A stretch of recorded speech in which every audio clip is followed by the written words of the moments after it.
Interest है? Australia के वर्तमान प्रधानमंत्री कौन है? तो एंटोनी अल्बानीज। क्यों? देखो, ये जो नाम है जैसे कि एंटोनी अल्बानीज या कुछ भी हो गया रिसेंट में, तो जो चर्चा में चल रहे होते हैं ना ज्यादातर, उन्हीं के नाम पूछे जाते हैं।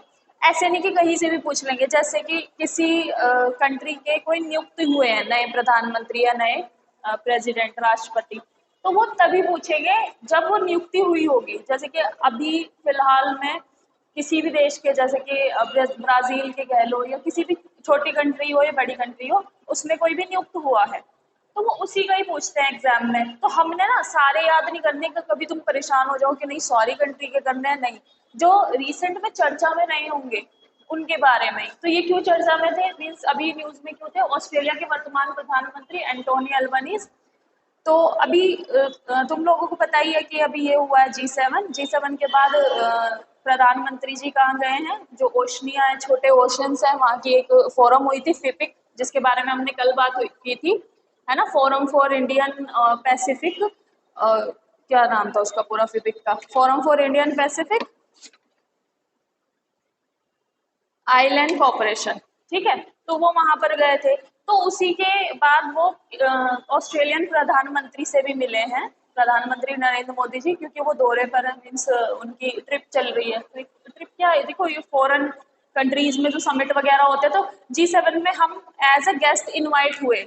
India as a guest invite था, मतलब इंडिया G7 का पार्ट नहीं है, लेकिन उसके अतिथि के तौर पे हमें बुलाया गया था। जैसे हम भी बुलाते हैं अपने रिपब्लिक डे पे, किसी को बुलाते हैं, किसी बड़े उसका शपथ ग्रहण होता है तो तब हम किसी को इनवाइट करते हैं, और अब G20 में सब आ रहे हैं यहाँ पर, ठीक है। तो इसी तरह से इन्होंने भी इनवाइट किया था, तो एंटोनी अल्बानीज से वो मिले, और वहाँ पर एक इंडियन डायस्पोरा को लेकर एक वो हुई थी उनकी मीटिंग। देखो, what is Indian diaspora? Indian diaspora means Australia में जो इंडियन रहते हैं उन्हें कहेंगे इंडियन डायस्पोरा। किसी भी कंट्री में हमारे Indian all over the world सब जगह है, तो जहां पर वो लोग हैं उस गैदरिंग को इन्होंने संबोधित किया है नरेंद्र मोदी जी ने, और इन्होंने एंटोनी अल्बानीज ने। और उसी में फिर नेक्स्ट क्वेश्चन में देखो, उसी में इन्होंने फिर एक अहम वो लिया है फैसला, कह सकते हैं कि इनके यहाँ पे जो हैरिस पार्क एक सब अर्ब है। सब अर्ब मीन्स ये जैसे हमारे यहाँ टाउन होते हैं, ऐसे इनके यहाँ पे सब अर्ब होते हैं, जैसे कि छोटे टाउन। तो वहाँ पे जो मेनली इंडियन रहते हैं, इंडियन डायस्पोरा मीन्स जहाँ पे मेनली इंडियन नागरिक जो रहते हैं, तो उस पार्क का नाम बदल के इन्होंने लिटिल इंडिया रख दिया है। वहाँ पे मेनली उस जगह पे इंडियंस रहते हैं, उस पार्क का इन्होंने नाम बदल के लिटिल इंडिया रख दिया, क्योंकि यहाँ पे इंडियंस रहते हैं, तो इसलिए ये चर्चा में रहे थे। अब एनआरपी की बात, एनपीआर की बात कर लेते हैं। एनपीआर की फुल फॉर्म देखो, सीए एनआरसी आया था, सिटीजनशिप अमेंडमेंट बिल आया था, सीए एक्ट आया था, और एनआरसी नेशनल पॉपुलेशन रजिस्टर, ठीक है, वो आया था, नेशनल एनआरसी, हाँ, national register, national registrar of citizen, NRC की फुल फॉर्म थी। और ये है नेशनल पॉपुलेशन रजिस्टर। तो बेटा हर 10 साल में हमारे यहाँ क्या होती है? जनगणना, सेंसस। और सेंसस करने से पहले ये अपडेट होता है नेशनल पॉपुलेशन रजिस्टर। इसमें जो जरूरी जो डिटेल्स होती हैं कि फैमिली में कितने कितने मेंबर है, नाम क्या है, कितनी की शादी हो गई, कितने पढ़ रहे हैं, वो सारी डिटेल इसमें एनपीआर में फिल होती है। जब एनपीआर तैयार हो जाता है उसके बाद जनगणना स्टार्ट होती है, जिसे इंग्लिश में क्या कहते हैं? सेंसस। तो बेटा हमारा 2011 के बाद से सेंसस नहीं हुआ है, जनगणना होनी चाहिए, ठीक है। अब जनगणना क्यों जरूरी है? तुम पूछोगे कि क्या ही जरूरी है, क्यों गिनती कर रहे हो, क्यों? हाँ, कितनी है, और फिर उससे हमें क्या मतलब गवर्नमेंट को क्या फायदा है, पता चल जाएगा। हाँ, तो हाँ, ठीक है। तो ये पॉइंट की बात है कि जो रिसोर्स है हमारे, हम उनके लिए कैसे उन पे वो रिसोर्स को किस तरह से यूटिलाइज कर सकते हैं अपनी पॉपुलेशन के लिए। जैसे कि अभी यूएन ने कह दिया हमारा सेंसस नहीं हुआ, लेकिन यूएन ने, यूनाइटेड नेशन ने अभी हाल ही में एक रिपोर्ट में कहा था कि इंडिया की जो पॉपुलेशन है वो सरपास कर जाएगी। सरपास मीन्स क्रॉस कर जाएगी किसको? चाइना को, अभी 2023 के एंड में। हो चुकी है, जब सेंसस ही नहीं हुआ तो हमें तो पता ही नहीं है ना अभी। तो सेंसस में होना था 2021 में, ड्यू टू कोविड-19 नहीं हो पाया, बट उसके बाद बहुत सारे पॉलिटिकल रीजन है जिसकी वजह से ये नहीं हो पा रहा है। और होना जरूरी है क्योंकि बेटा जिस तरह से अगर हमारी पॉपुलेशन इंक्रीज हो गई है, वो तो हमें भी पता है कि हो रही है, ठीक है, 10 साल हो चुके हैं ऑलरेडी 2011 के बाद से, अब तो होना चाहिए था वैसे। तो गवर्नमेंट क्या करेगी, पॉलिसी मेकिंग में फिर वो सारी चीजें आती हैं कि अच्छा इतने इतने लोग स्कूल जाते हैं, तो जितने नहीं जाते हैं उनके लिए पॉलिसी बनाई जाएगी, है ना। या फिर कितने लोगों के पास अपना घर है, कितने किराए पे रह रहे हैं, कितने एम्प्लॉय है, कितने अनएम्प्लॉय है, ये भी पता चलेगा कि कितने लोगों के पास नौकरी नहीं है, तो फिर उनके लिए कुछ किया जाएगा कि जॉब अपॉर्चुनिटीज क्रिएट की जाए। तो इसलिए हमें ये डेटा जरूरी है, सेंसस जनगणना हमारे लिए जरूरी है। नहीं करा रहे हैं वो इनकी अलग बात है कि अपने अपने इनके वो आ गए हैं कि अभी एनपीआर की तो ये भी सुनने में आ रहा है कि हमें अपने फोन से अपडेट करना पड़ेगा। अगर करना पड़ेगा तो अच्छी बात है, लिंक प्रोवाइड करा दे, पर ये ना हो कि जिनको नहीं आता, जो लोग पढ़े लिखे नहीं है, उनका क्या हो, उनके लिए भी कुछ ऑप्शन होना चाहिए, जैसे कि उनका भाई कोई और फिल कर दे, या फिर वो ऑनलाइन जाके साइबर कैफे पे फिल करा ले, ये कुछ ऑप्शन हो सकते हैं। तो एनपीआर की फुल फॉर्म है नेशनल पॉपुलेशन रजिस्टर, और ये पहली बार 2010 में हुआ था, उसके बाद 2015 में अपडेट हुआ था, और 119 करोड़ इसमें सिटीजन, 119 करोड़ का डेटा इसके पास है, ठीक है। फिर सेंसस हुआ, सेंसस में कितना, हमारी कितनी पॉपुलेशन, 1.25 क्या है, मिलियन है, मिलियन मिलियन बिलियन, तो ये हो गया ना 1 बिलियन 25 करोड़ मिलियन, ऐसे कह सकते हैं। तो ये तो बेटा पुराना डेटा है, अब तो इससे ज्यादा हो रही होगी ना, तो इसलिए 10 साल में तो बहुत चेंज हो जाते हैं। फिर ब्रिक्स की बात करते हैं, तो ब्रिक्स समूह में कितने देश हैं। अब ब्रिक्स है क्या, देखो ब्रिक्स एक इमर्जिंग इकोनॉमी की क्या है, एक ग्रुपिंग है। इमर्जिंग इकोनॉमी मतलब डेवलप डेवलप इकोनॉमी नहीं, इमर्जिंग मीन्स जो तेजी से बढ़ रही है। हाँ, तो इसमें क्या है, Brazil, Russia, India, C stand for China, और S stand for South Africa. तो इनकी ये ग्रुपिंग है, और हमारा इसका ब्रिक्स का अपना एक बैंक है, न्यू डेवलपमेंट बैंक, ठीक है, जिसका हेडक्वार्टर चाइना शंघाई में है, हाँ शंघाई में ही है, एनडीबी, मतलब और बहुत सारी चीजें इसमें है, इस ग्रुपिंग में है। ये क्यों बनी थी, देखो अगर तुम यूएस की बात करो तो यूएस के पास क्या है, G7 है, इनकी अपनी एक ग्रुपिंग है G7, ठीक है, आसियान है,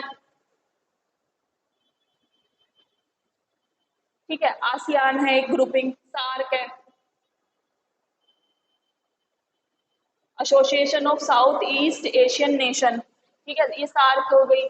और और कौन सी ग्रुपिंग है, देखो G20 में तो हम है मेंबर, लेकिन क्या है ये ज्यादातर इसमें, और इसमें किसकी डोमिनेंस है, यूएस और जो डेवलप इकोनॉमी है इनकी ज्यादा डोमिनेंस है कहीं ना कहीं। तो हमें क्या कर देते हैं ये लोग, साइडलाइन कर देते हैं, एक तरफ कर देते हैं कि इनका तो कोई से है ही नहीं क्या इनमें, पॉलिटिक्स हमारी ग्लोबल पॉलिटिक्स में। तो उसको काउंटर काउंटर भी नहीं, उससे बचे रहने के लिए एक ग्रुपिंग बनाई इमर्जिंग इकोनॉमीज की, ब्राजील, रूस, भारत, चीन और साउथ अफ्रीका। साउथ अफ्रीका बाद में ऐड हुआ था, पहले ही बस ब्रिक था, ब्रिक्स बाद में बना है ना, साउथ अफ्रीका बाद में इसका मेंबर बना था। तो ये ग्रुपिंग बनी, और इस ग्रुपिंग का क्या पर्पस है कि वर्ल्ड लेवल पर इन जो जितने भी देश है इनकी इकोनॉमी के बारे में डिस्कस करना, रिसोर्सेज के बारे में, एक दूसरे को फ्री ट्रेड प्रोवाइड कराना। फ्री ट्रेड मतलब इफ इंडिया यहाँ पे कुछ भेजना चाहता है तो ये उस पर ड्यूटी ना लगाए, ड्यूटी टैक्स जो होता है ना, इम्पोर्ट टैक्स, इम्पोर्ट ड्यूटी, वो ना लगाए, फ्री ट्रेड करने दें। तो ये आपस में फ्री ट्रेड कर सकते हैं, और भी सारे इसके बेनिफिट है, जैसे कि अगर जो एनडीबी है इसमें इन लोगों का शेयर रहता है, इसमें ये लोग पैसा वो करते हैं डिपॉजिट, लाइक कि इनका शेयर रहता है। अब किसी भी कंट्री को नीड पड़ गई, नीड मीन्स क्राइसिस में है और इनको नीड पड़ी पैसों की, तो एनडीबी से वो लोन ले सकते हैं, ठीक है, जिसमें कि ये सारे इनका वो रहेगा एज पर जो इनकी शेयर है उसके हिसाब से इनके वोटिंग राइट्स भी इसमें रहेंगे। तो ये है न्यू डेवलपमेंट बैंक में। अब अगला क्यों चर्चा में रहा है, क्योंकि अगला ब्रिक्स सम्मेलन होने वाला है बेटा इसमें 23 में अगस्त में, ठीक है, 23 और 24 अगस्त 2023 हो, लिख लेना क्योंकि इसी साल हो रहा है, साउथ अफ्रीका में होगा ये। ठीक है। अब इसके बारे में क्यों बात हो रही थी, क्योंकि बेटा रूस में चल रहा है युद्ध और चाइना से हमारे रिलेशन अच्छे नहीं है। तो ब्रिक्स पे एक तरह से इस समय थोड़ा ये रहेगा कि पता नहीं चाइना ज्वाइन करेगा नहीं करेगा, और रूस का तो पता नहीं वर्चुअली करेगा, क्योंकि भाई वहां पे युद्ध चल रहा है, वहां का प्रेसिडेंट कैसे आ जाएगा। तो ये बात हो रही है कि वर्चुअली होगा, वीडियो कॉल टाइप पे, या फिर वहां पे सब लोग इकट्ठे होंगे।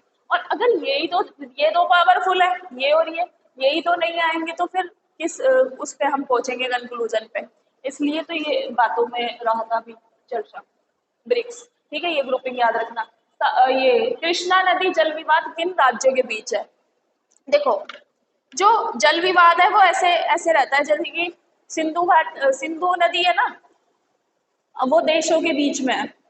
जैसे देशों के बीच में झगड़ा रहता है ना, विवाद उसके पानी को लेकर, जैसे सिंधु नदी का थोड़ा ही पार्ट हमारे कश्मीर से थोड़ा ही पार्ट बहता है हमारे यहाँ पे। मोस्टली जो सिंधु नदी है वो पूरी कहाँ है? पाकिस्तान में। ठीक है, लेकिन हमारे पानी का जो कंट्रोल है वो उनके पास रहता है कि कितना शेयर हमें मिलना चाहिए, कितना शेयर उन्हें। और पानी कंट्रोल कैसे करते हैं ये लोग? बांध बना के, बड़े बड़े डैम बना के। तो जिस तरह से दो देशों के बीच में सिंधु जल विवाद किस किस के बीच में? पाकिस्तान और भारत के। ऐसे ही जो ये होते हैं राज्य, इनके बीच में भी रहता है। जैसे कि आंध्र प्रदेश और तेलंगाना के बीच में कृष्णा नदी जल विवाद। अब ये क्यों है, जल विवाद क्यों रहता है? देखो, इन्होंने अपने अपने यहाँ पे बना रखे हैं डैम। तो पानी कितना, किस किस राज्य को कितना पानी देना चाहिए, उसकी नीड के हिसाब से ये चीजें डिसाइड होती हैं। तो इन दोनों के बीच हमेशा टसल रहता है। टसल मीन्स कि तेलंगाना पहले आंध्र प्रदेश का ही पार्ट था, लेकिन बाद में तेलंगाना अलग हो गया 2014 में। 2014 में हुआ था, 13 में हुआ था? 14 में हुआ था बेटा तेलंगाना, नहीं 13 में बना था वैसे, 14 में ऑफिशियली अलग हो गया था। ठीक है, तो ये चीज है कृष्णा जल विवाद आंध्र प्रदेश में। अब वही है कि तुम लोग यूपीएससी का प्रिपेयर नहीं कर रहे, नहीं तो तुम्हें ये भी बताना पड़ता कौन सी ट्रिब्यूनल में इनका केस पड़ा है, सुप्रीम कोर्ट की क्या क्या जजमेंट आई थी, क्या कहा था, तो तुम वो करोगे नहीं अभी, है ना। तो पीएम गति शक्ति योजना कब शुरू करी? 2019 में। पीएम गति शक्ति एक तरह से प्रधानमंत्री नरेंद्र मोदी जी ने एक योजना लॉन्च की थी कि जो गति शक्ति से तुम लोग लगा सकते हो एक तरह से इंफ्रास्ट्रक्चर पाइपलाइन टाइप।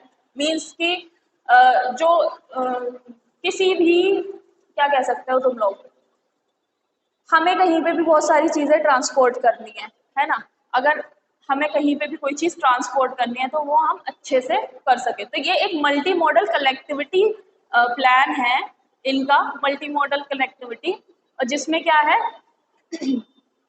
रोडवेज सहित इन्होंने 16 मंत्रालय को एक साथ डिजिटल प्लेटफॉर्म पर ये लेकर आए हैं। ठीक है, और उसके तहत फिर जिस तरह से गति से तुम लगा सकते हो कि ये कहीं ना कहीं रोड को, कहीं ना कहीं पाइपलाइन, कम्युनिकेशन, ट्रांसपोर्ट और कम्युनिकेशन को ये डिनोट कर रहा है। ठीक है, तो ट्रांसपोर्ट और कम्युनिकेशन निकाल दो। ट्रांसपोर्ट बढ़ाने के लिए, जैसे कि एक जगह से दूसरी जगह कितनी तेजी से सामान पहुंचाया जा सकता है। सामान मीन्स गुड्स, यानी लॉजिस्टिक का, किसी भी चीज का, या फिर कार्गो हो गई, ये सारी चीजें किस तरह से पहुंचाई जा सकती है, वो गति शक्ति के अंदर आता है। आईएमएफ का पूरा नाम क्या है? International monetary fund. International monetary fund, देखो ये क्या है आईएमएफ? आईएमएफ एक इंटरनेशनल ऑर्गेनाइजेशन है। वर्ल्ड बैंक का नाम सुना है? एक वर्ल्ड बैंक है, एक आईएमएफ है। ठीक है, वर्ल्ड बैंक भी वही लोन देता है, ये सारी चीजें करता है, और प्रोजेक्ट में भी पार्टिसिपेट करता है। जैसे बहुत सारे हमारे यहाँ पे जो प्रोजेक्ट है वो वर्ल्ड बैंक की हेल्प से हो रहे हैं। ठीक है, वर्ल्ड बैंक हमें हेल्प प्रोवाइड कराता है। जो डेवलपिंग कंट्रीज है, विकसित राज्य हैं, विकसित देश है। तो आईएमएफ क्यों अभी आईएमएफ की इतनी बात हो रही है? क्योंकि बेटा श्रीलंका में डेब्ट क्राइसिस चल रहा है, उन पे लोन भी है श्रीलंकन पीपल पे, और उनकी करेंसी भी बहुत आसमान छू गई है ना, बहुत ज्यादा महंगाई थी। तो फिर उन्होंने आईएमएफ में भी लोन अप्लाई किया। हमसे तो हेल्प गई है, बट हम एज ए डेवलपिंग कंट्री उतनी नहीं कर पाएंगे जितना आईएमएफ उनकी कर देगा। तो जब डेब्ट क्राइसिस था उनके यहाँ पे, तो आईएमएफ क्या है, इंटरनेशनल मॉनेटरी फंड, वो आपको लोन तो देगा, पर वो कुछ उसकी टर्म्स एंड कंडीशन होती हैं, कुछ शर्तें होती हैं, वो आपको एज अ कंट्री उस इकोनॉमी में चेंज करने पड़ेंगे और तब आपको पूरी करनी पड़ेगी। जैसे कि हमारी कंट्री में 1990 में, 1990 से पहले हमारे यहाँ पे बहुत ज्यादा प्रॉब्लम थी। जैसे हम ना क्लोज इकोनॉमी थे, क्लोज मीन्स क्योंकि ब्रिटिशर्स हम पे वो करके गए थे राज, तो हमें ना किसी में भरोसा नहीं था, तो हम दूसरी कंट्री से ट्रेड नहीं करते थे, है ना, अपनी कंट्री में ही सारी चीजें चल रही थी। लेकिन उससे हमारा बेनिफिट, नुकसान ये हो रहा था कि हमारी चीजें बाहर नहीं जा रही थी और करेंसी हमारी आसमान छू रही थी, मीन्स महंगाई ज्यादा होने लगी थी, है ना, और फूड इन सब का क्राइसिस होने लगा था। तो फिर 1990 में उस समय वित्त मंत्री थे मनमोहन सिंह, तो उन्होंने जब क्राइसिस हुआ, इससे पहले जब क्राइसिस हुआ तो आईएमएफ में लोन के लिए अप्लाई किया। तो अब आईएमएफ ऐसे लोन देता नहीं है, आईएमएफ को तो शर्तें पूरी करवानी पड़ती हैं, जो उसकी शर्तें होती है। तो आईएमएफ ने कहा कि आप ये चेंज कर लो, हम लोन दे देंगे। तो फिर आया था LPG reform, LPG, L stand for liberalization, ये याद रखना, लिबरलाइजेशन। पी फॉर प्राइवेटाइजेशन,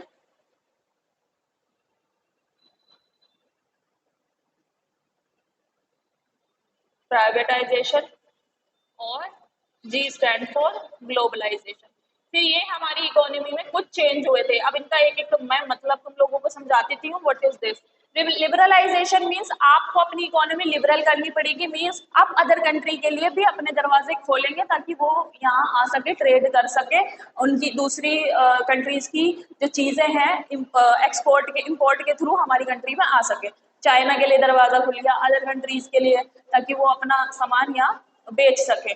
ठीक है। फिर प्राइवेटाइजेशन बेटा, जो जो जितनी भी वो थी, जैसे कुछ ऐसी थी बाहर, जैसे एग्जांपल बताती हूँ, ये इंडियन क्या है, ये पेट्रोलियम कौन सा है, हिंदुस्तान पेट्रोलियम, और एक और भी तो है, और कौन उसका नाम क्या था, एक तो भारत पेट्रोलियम हो गया, एक एक वो भी तो है, ओ से नाम है उसका कुछ ऐसे, इंडियन ऑयल पता नहीं कुछ ऐसी, मैं भूल गई कुछ ऐसी।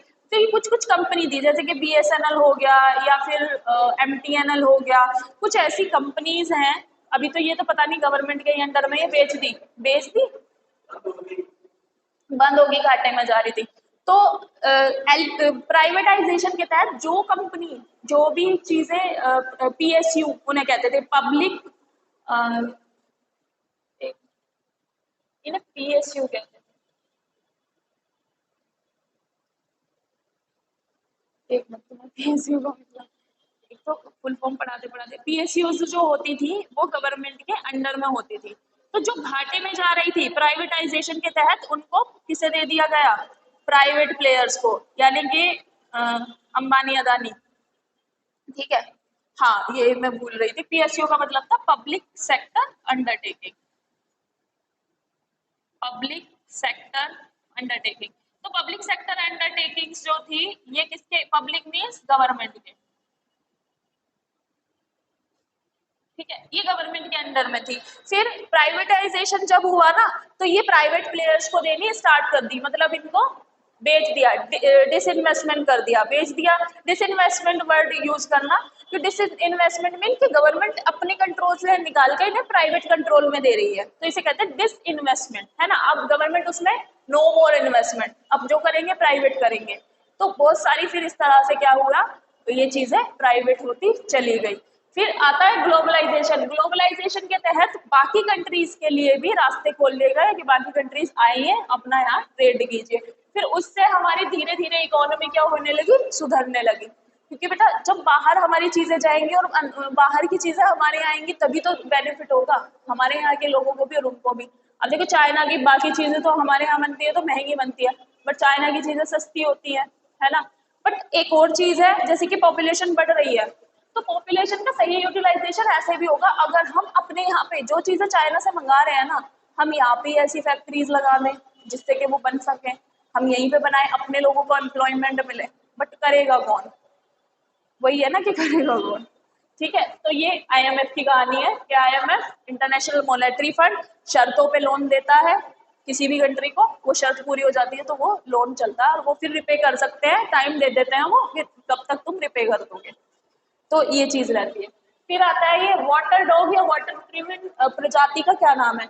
तो बेटा ये एक छिपकली के टाइप की, लिजर्ट के जैसी एम्फीबिस्टोमा मैक्सिकनम ये है, इसे वाटर डॉग भी कहते हैं।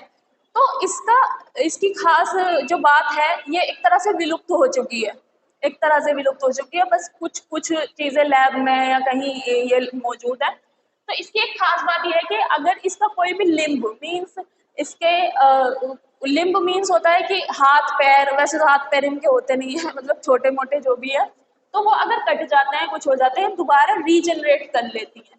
ठीक है, तो इसका हमारे जो इकोसिस्टम है, जो वाटर एक्वाटिक इकोसिस्टम है, उसमें इसका बहुत रोल था और इस पे अभी रिसर्च चल रही थी, इसलिए ये तुम्हारे इसमें मैंने लिखा है।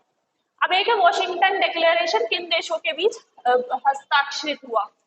तो वॉशिंगटन डिक्लेरेशन है क्या, पहले मैं बता दूं, ये है न्यूक्लियर डिटेरेंस पॉलिसी कह सकते हो, यह स्ट्रैटेजी जिसमें साउथ कोरिया ने यूएसए से मदद ली थी पहले, कि आप मतलब हमारे यहाँ पे इस पॉलिसी के तहत साउथ कोरिया में यूएस की जो नेवी है, यूएस की सबमरीन, यूएस के जो न्यूक्लियर प्रोग्राम है वो वहां पर होंगे।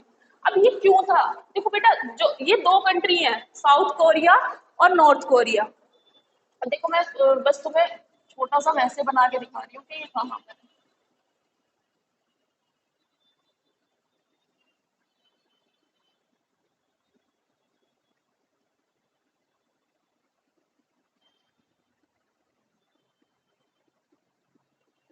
देखो यहाँ पे बहुत छोटे छोटे आइलैंड हैं, ठीक है।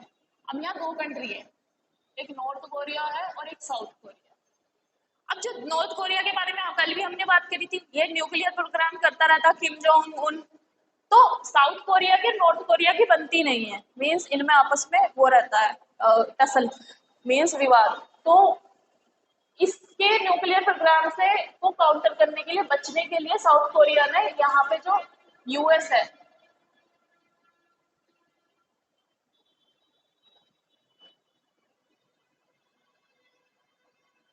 यूएससी की हेल्प ली थी, यूएससी की हेल्प ली थी। तो इसे ये जो वॉशिंगटन डिक्लेरेशन है, इसके तहत साउथ कोरिया में यूएसए की नेवी और सबमरीन जो भी उसके वेपन्स हैं, न्यूक्लियर वेपन्स, वो यहाँ पे इनकी हेल्प के लिए रहेंगे।